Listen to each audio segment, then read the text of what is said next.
supuesto, de lo que se viene, de lo que fue también. Tenemos a alguien que, si sabe de esto, puede dar cátedra. Escribió libros, así que imagínate si no va a poder hablar de la selección argentina.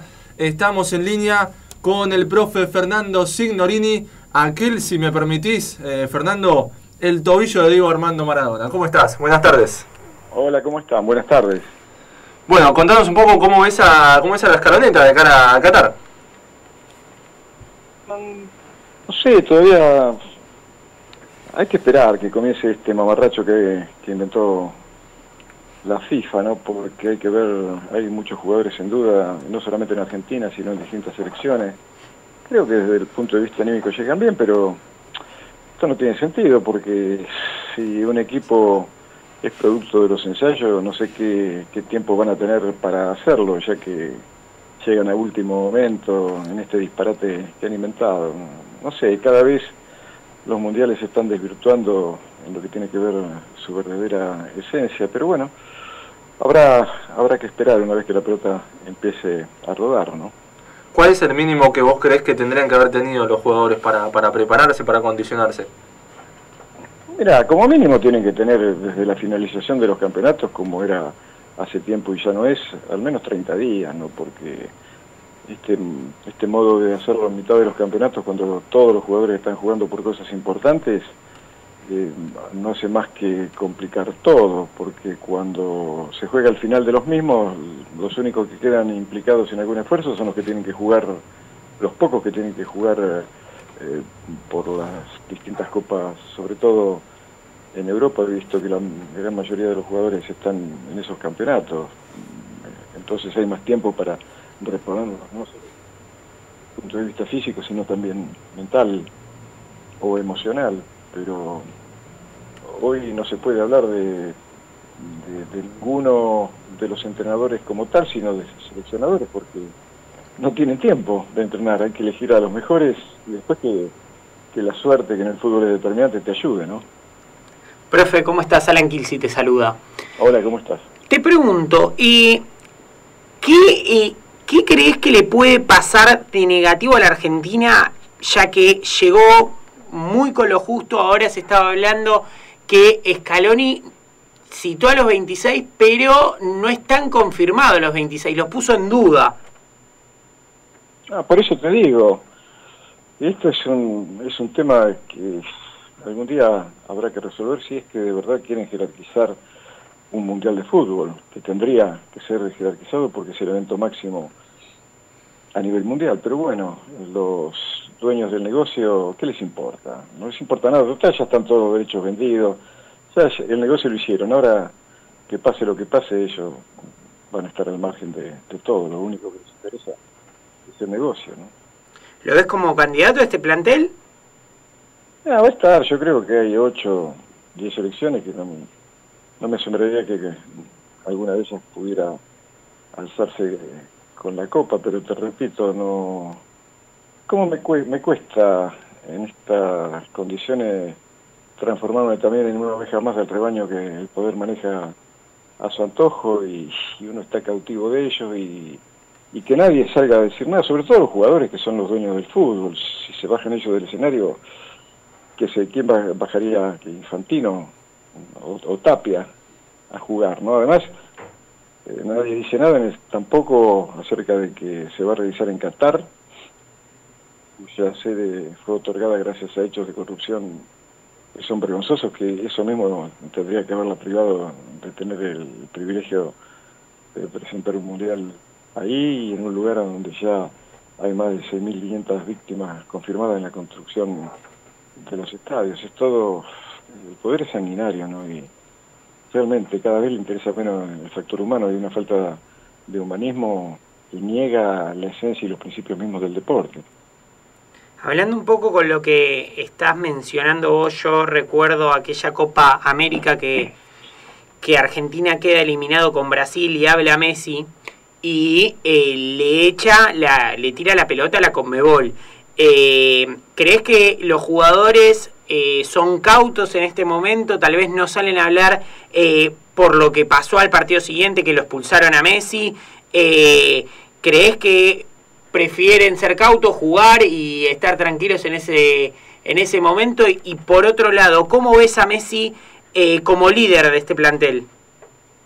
Lo primero, los jugadores también están padeciendo esto de que nadie los educa, no importa únicamente el jugador y no la persona, porque si se educaron o los educaron y les enseñaron a dudar y a decir lo que tienen que decir, como por ejemplo lo hizo Diego en el 86, no siendo con los botines de punta contra la manipulación del poder que es perverso, que es espantosa, ¿no? Pero ahora el miedo, que es el factor que maneja la sociedad mundial, porque hay que tener miedo de todo, miedo a las guerras, a la inseguridad, a la droga, a perder el trabajo, a la imagen. Y entonces, bueno, han decidido estar en su lugar de confort, pero ellos tendrían que tener también otro compromiso con la historia misma de grandes jugadores que hicieron posible que hoy ellos puedan estar representando en los distintos países a sus selecciones. Y a Leo, yo creo que lo veo en el mejor momento de su carrera porque tiene todavía una frescura física que lo hace desequilibrante, sumado al bonus track de una experiencia que lo va a ayudar a poder manejar mejor los tiempos del partido y sus propias emociones, ¿no? Buenas tardes, profe, ¿cómo está? Guido Feinstein lo saluda. Hola, Guido. Usted que estaba hablando recién del poder que tiene la FIFA, que tiene la Conmebol, ¿usted lo ve esto que pasa siempre, que pasa todos los mundiales, o que en algún momento tuvo algún quiebre y empezó, quizás, no sé si a empezar a pasar, sino que se empezó a reflejar aún más? Sí, bueno, antes el fútbol era distinto porque la sociedad era distinta, ¿no? Pero hoy a través de los medios, de las redes, de todos lados te bombardean con eso de que tenés que hacer como el sistema quiere, porque si no estás en peligro, porque si no corres el riesgo de que, claro, de que te corten las piernas como le pasó a Diego en el 94 en Estados Unidos, como dijo Menotti, cuando la pelota saltó del terreno de juego a los escritorios de los grandes jerarcas, el fútbol se transformó en otra cosa, más allá de que el sistema también lo tiene como un estupendo argumento para masificar, para estupidizar, para frivolizar, para vulgarizar. Esto ha sido seguramente muy bien estudiado en los laboratorios que usa el sistema para, en cierto sentido, modelar las conductas sociales, la conducta social que le conviene al poder para que jueguen a favor de ellos, ¿no? Y yo me quedé con algo que dijiste, que los jugadores quizás en una palabra para decirlo, como título, se quedan en su zona de confort y juegan y listo. Pero me parece que hoy, 2022, con los jugadores que vemos, no tienen la misma personalidad que, por ejemplo, tenía Diego, tenía Ruggeri, tenían todas esas figuras que supiste encontrar, ¿no? en tu camino en la preparación física. Bueno, precisamente porque los estímulos que llegan, que bajan en forma masiva a través de los medios, invitan a eso, que tenés que ser políticamente correcto, un poco estúpido, para no atentar contra el sistema y así pasarla bien en tu lugar de confort, pero habría que tener otro compromiso con la solidaridad, con el juego mismo, otra nobleza. Pero bueno, no se puede hacer tampoco culpable a los chicos de un sistema que no solamente hace eso con ellos, sino con la sociedad en general. Usted que tiene una amplia experiencia en mundiales, ¿cómo se vive esa previa? No, bueno, eso es lo mejor que te puede pasar a todos aquellos que nos dedicamos al deporte en sus distintas disciplinas, estar en un evento de semejante magnitud, no hay cosa que se pueda comparar.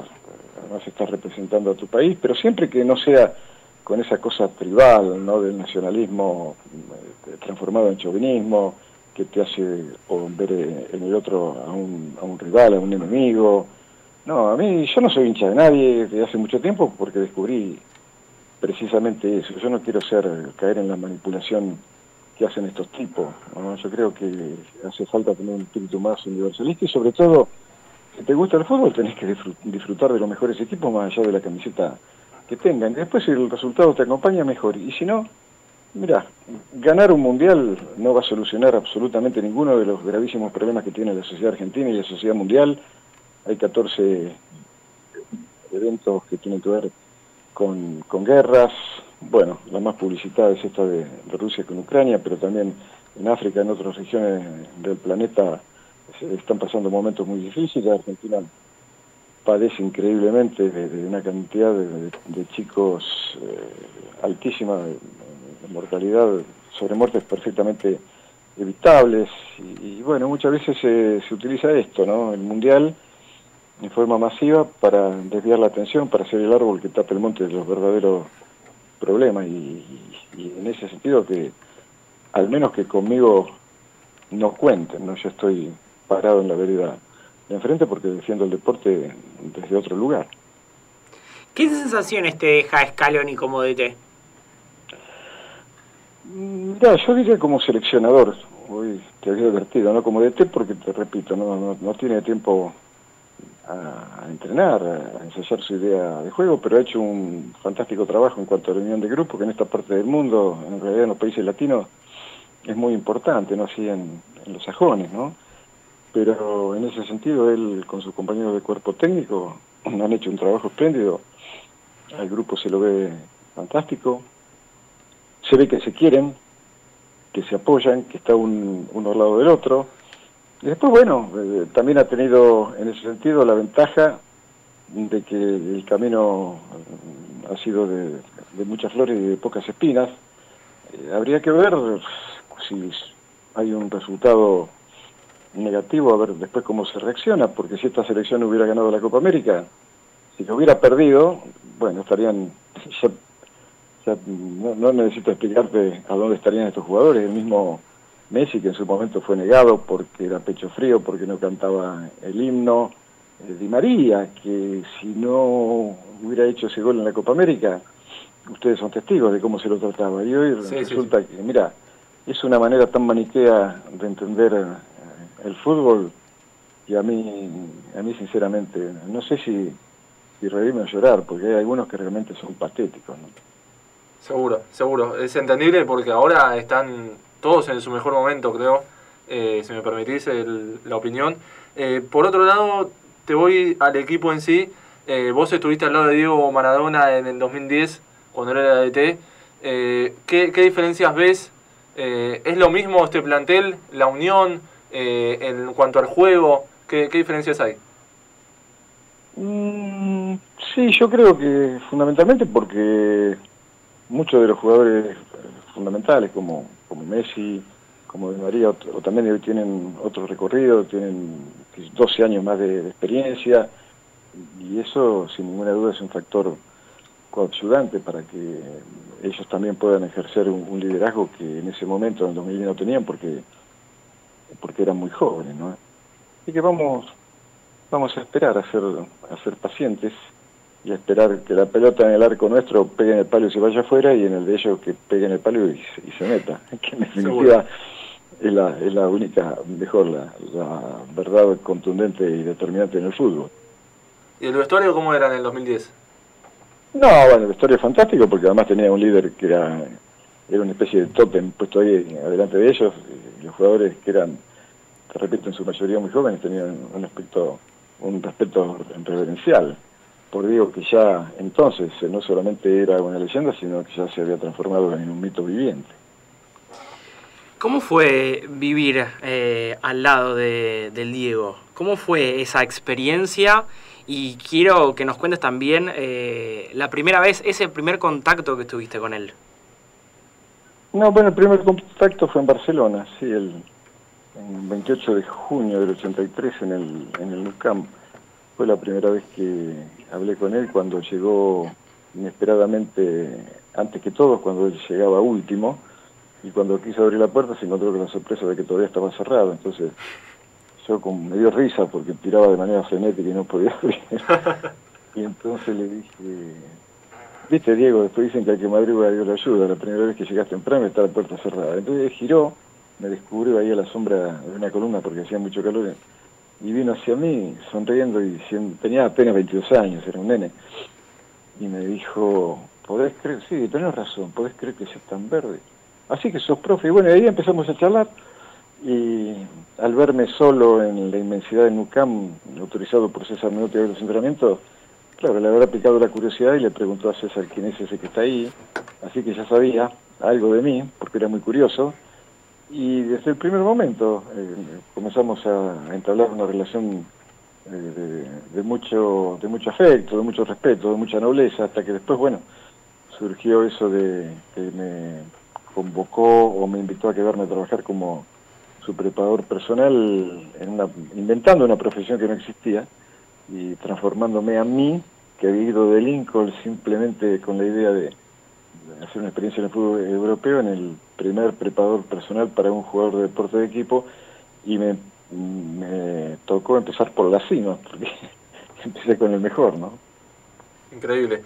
Profe, te pregunto justamente por Maradona y por Messi, ¿qué tiene el Diego de Messi y qué tiene Messi del Diego? No, yo creo que tienen los dos de los dos, son dos genios. No nacieron para ser explicados, obviamente nacieron para ser admirados. La única diferencia que noto es el poder de liderazgo de Diego, debido a un carácter mucho más explosivo, con una rebeldía que le venía desde su niñez, porque tenía muchos motivos para hacerlo, debido a las condiciones en que le tocó vivir esos primeros años. Diego en ese sentido es más tranquilo, a pesar de que ahora ha comenzado también a mostrar un poco los espolones, pero el carisma de Diego y su decisión de oponerse aún a riesgo de pagar las consecuencias en su propia persona son prácticamente inimitables, ¿no? Profe, este va a ser el primer mundial sin el Diego. ¿Crees que va a ser una ausencia notable en las canchas? ¿Va a haber un homenaje? ¿Cómo lo ves eso?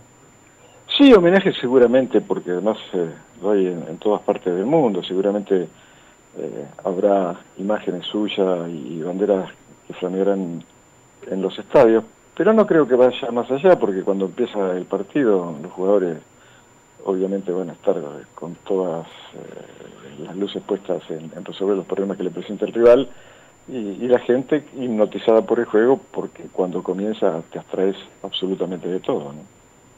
Profe, ¿qué sentís? Te la hago muy personal, obviamente, si querés me respondés.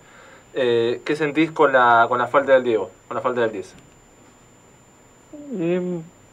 Yo no lo tomo normalmente como... Me he acostumbrado porque yo he perdido en mi vida, qué sé yo, afectos muy queridos, ¿no? Y Diego, que duda cabe, es uno de ellos. Pero yo no, mira, siempre están conmigo y cuando los quiero encontrar, lo busco acá en el de la zurda. Están ahí guardaditos, están siempre conmigo. Buenísimo. Seguramente habrás visto el documental de la selección. Te pregunto...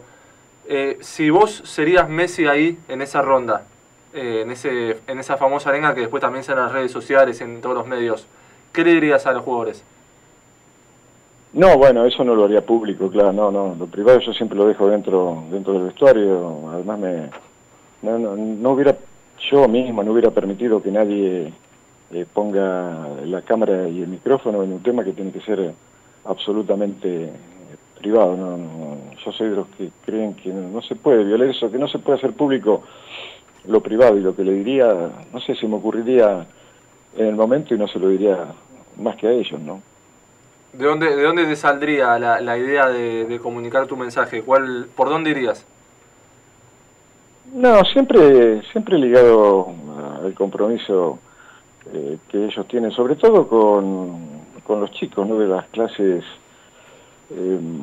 más ignoradas y despreciadas por el sistema, de la cual la mayoría de ellos también formó parte, que jueguen para ellos, ¿no? Que no jueguen en definitiva para los palcos obscenos a veces, no, que jueguen para... El fútbol es una construcción de las clases populares, entonces creo que iría por ahí la cosa, ¿no? Buenísimo. Muchísimas gracias por todo. Un placer enorme hablar con vos. Fuiste una de las manos derechas, una de las tantas manos derechas del 10 de todos los tiempos de Maradona y de tantos otros que los sacaste buenos. Encima estuviste en la selección en el 2010. Así que tuvimos un enormísimo placer de tenerte acá en Línea de 3 y estás más que bienvenido cuando gustes. Bueno, un abrazo para ustedes y muchísima suerte. Hasta pronto. Igualmente. Muchísimas gracias, profe Fernando Signorini.